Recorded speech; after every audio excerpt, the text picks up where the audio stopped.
Greetings,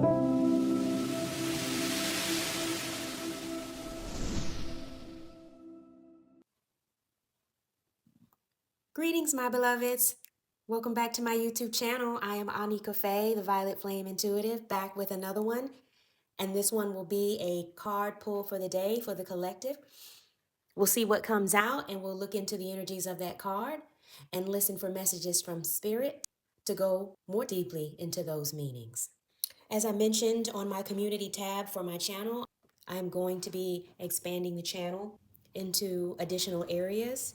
And this is one that has been passionately on my heart, and that is to go through the entire Lenormand deck. And what better way to do that than through card of the day pulls. If you like what you've been seeing and hearing on my channel, please remember to like, share, subscribe, and leave a comment to let me know how these messages resonate for you. So let's get started. I'm going to start with a quick shuffle here and see what comes out.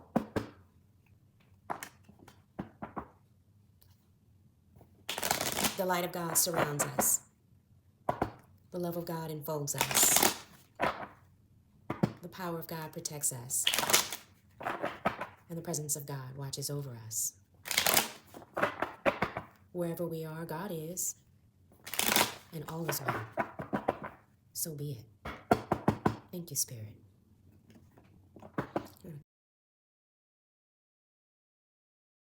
All right, we have card number 11, the Whip card. This card is about conflicts, disagreements, arguments. It's also a card for competition, so it could indicate a sporting event. It can also indicate repetitive patterns or cycles, as the whipping motion would demonstrate things happening over and over again. The number 11 is a double number. It's the one repeating. 11 is also a master number, and that's a highly spiritual number representing intuition, insight, and enlightenment. It's a card of emotional intensity, aggression, as indicated by the moon in the upper right-hand corner, if you can see that. Intuition is heightened through challenging situations or conflicts. It's about navigating difficult experiences, helping one to gain deeper insight.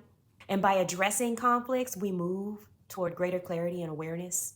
So it's important to pay attention to the nature of the conflicts that the querent is undergoing at the time this card is pulled, and to look at any negative thought patterns that seem to recur over and over that may be contributing to the querent's situation. Let me show you some examples of how the meaning of this card is modified in pairings with other cards. We have the Moon card here. For example, if the whip ever comes out beside the Moon card, this can indicate ongoing emotional instability or turmoil. If the whip card comes out next to the Coffin card, you want to see that because it indicates a breaking of negative cycles or an end to conflict. Next to the Heart card could indicate turmoil within a romantic relationship if there is a lot of fighting, arguing, disagreements going on between two people. Next to the Park or the Garden card here, you would get any type of agitations that are going on externally in the environment within which you exist. So negative news cycles or something going on environmentally that is affecting a lot of people, such as a contentious election. And this brings me to the reason why we pulled this card as the card of the day for the collective. It's interesting because the times that we're in at the moment do feel a bit contentious. We've just had an inauguration. Our country is divided amongst ideologies. We've stepped into an area of unknowns as we embark upon this next 4 years under new leadership. This card tells me that some people are angry about this. Some people feel like we're repeating negative patterns, having elected the person who was elected and having elected him a second time, as the whip is an indicator of repetitive patterns. There is some discontent in the atmosphere. That is the reason for this card pull. There's worry, there is fear, there is anxiety, but mostly I'm picking up on anger. What I can offer you here as a solution for this moment is to feel the way you feel. It is okay to experience the feelings that you have. Part of the human experience, a large part of it, is the emotional aspect and how we navigate those emotions, both in happy times and in challenging times. So sit with those emotions and move through them.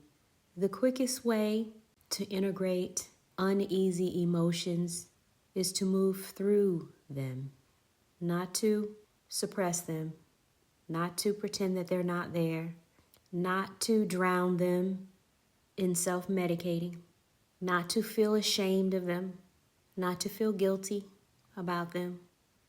Everyone is entitled to the way that they feel, and I would encourage you to sit with how you feel about what's going on in the collective externally.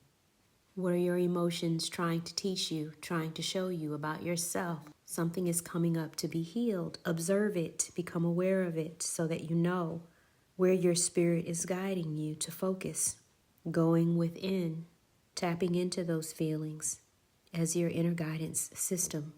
This is what shadow work is all about. Have the courage and the bravery to sit with what you feel when it doesn't feel good. And this is how you transmute those emotions into something more positive. It is a beneficial journey. I am so grateful for the tool that is emotions that helps us to evolve and grow and become the highest versions of ourselves. So that's what I have for you today, my beloveds. Have a blissful week. I love you. Ashe. Don't forget to like, share, and subscribe.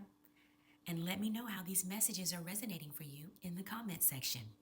If you would like a personal reading, never hesitate to email me at violetflameconsults@gmail.com. I'll be happy to accommodate your needs as well as your budget. Thanks again for stopping by.